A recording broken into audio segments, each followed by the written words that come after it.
Now students, अब हम ये देखते हैं कि द बेसिक क्वेश्चन जो आप लोग के दिमाग में भी आ रहा होगा, ऑब्वियसली मेरे दिमाग में भी आ रहा है, तो I want to answer that question up front कि हम ई कॉमर्स क्यों डिस्कस कर रहे हैं, ऐसा क्या रीज़न है, ऐसा क्या रैशनैल है या ऐसी क्या वजह है कि हम ई कॉमर्स को डिस्कस हम कर रहे हैं।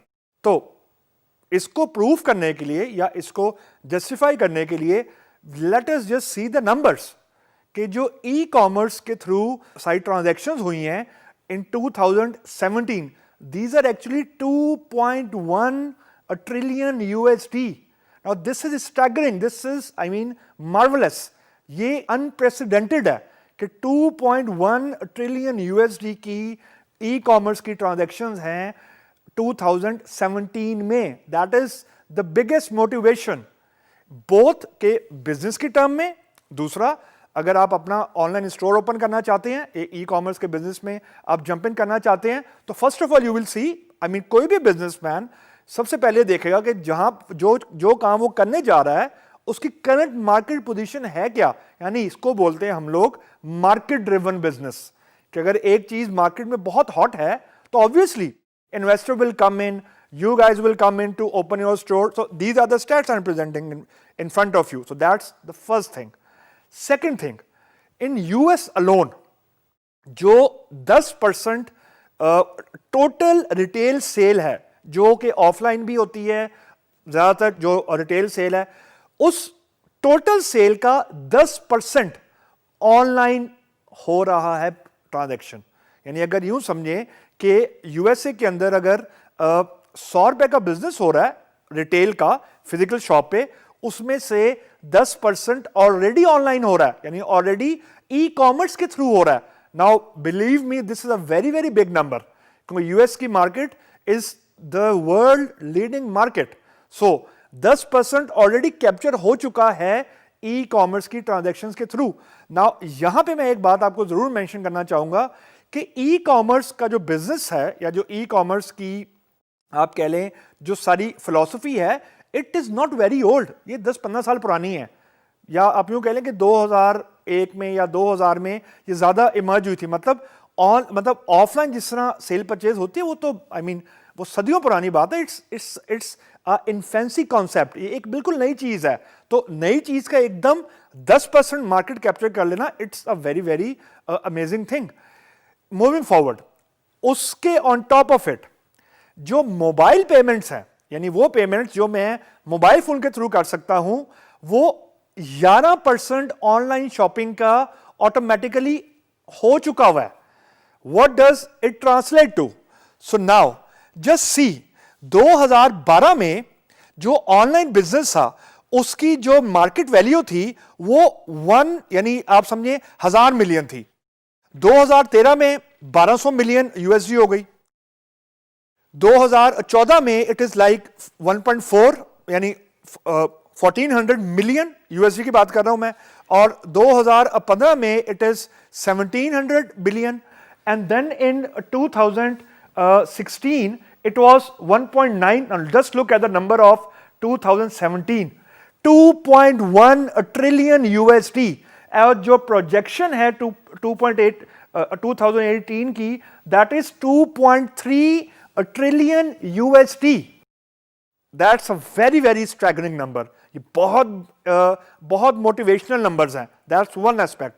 सेकेंड एस्पेक्ट जो कि आपको सुन के जरा वो होगा, ज्यादा मोटिवेशन मिलेगी, कि हमें सुनने में ये लगता है या हमें सुन के ये लगता है कि ई कॉमर्स कोई बड़ी हाईफाई चीज है और सिर्फ यूएस से जैसे एडवांस कंट्रीज हैं वहीं पे हो रही है। Now let me tell you a truth and let me tell you a picture. जो e-commerce है, it no more limited to Western world only. What does it mean? Now look at this graph. USA के अंदर जो last year sale है, that is 340 billion. Moving forward, UK में 99 billion है, यानी I am moving from west to now Europe. Germany के अंदर you see it is 73 billion. France में 43 बिलियन है। If I move to Latin America, Brazil में around 11 billion है। Now this is what we think. अभी तक हम यही सोचते हैं कि ये सारी की सारी सेल वेस्टर्न कंट्रीज में हो रही। Now let's look at this bigger chunk, China.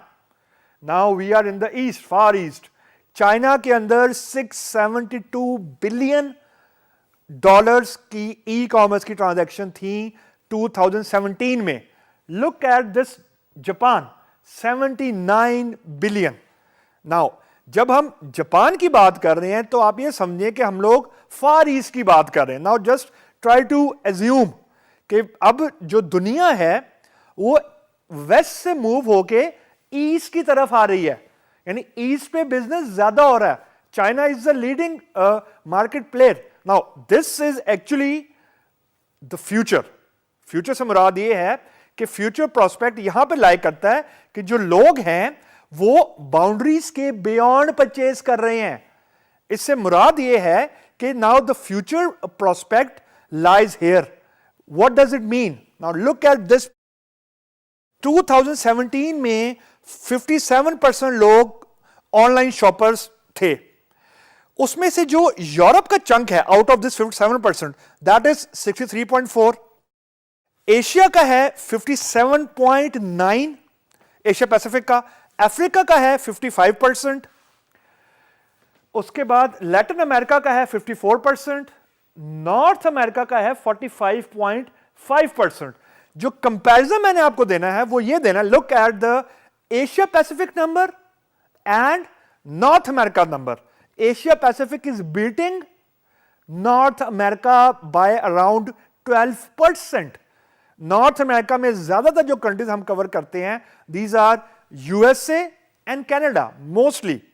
लेकिन हमें यह लगता है कि 57% लोगों ने जो सेल परचेज की है वो 63% यूरोप में है एंड सो ऑन. सो इसका मतलब यह कि मैं अगर पाकिस्तान में बैठा हुआ हूं, जरूरी नहीं है कि मैं पाकिस्तान से ही परचेजिंग करूंगा. दैट्स अ की पॉइंट कि अब मेरे पास कोई फिजिकल बाउंड्री नहीं है.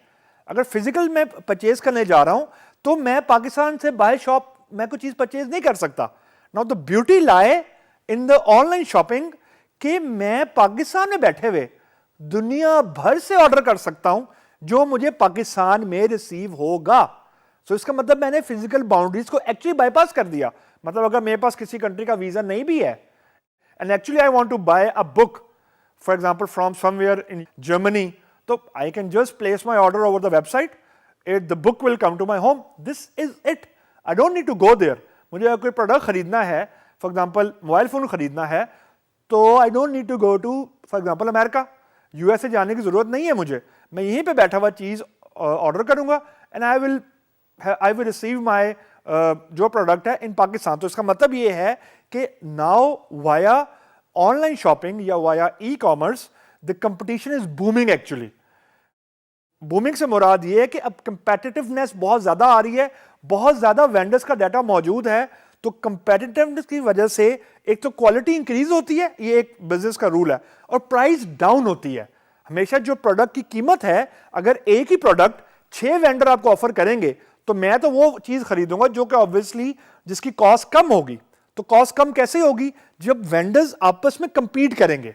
तो जैसे ही वेंडर आपस में कंपीट करेंगे तो they will try to sell more at the lower cost, यानी उनके मार्जिन्स तो कम होंगे लेकिन जो at the end of the day है वो वॉल्यूम ऑफ द सेल पे वो ज्यादा बैंक कर रहे होते हैं, और जो कस्टमर होता है वो उसको फायदा ये हो रहा होता है कि उसको चीज सस्ती मिल रही होती है. तो एक्चुअली मैंने physical boundaries via e commerce essentially खत्म कर दी हैं.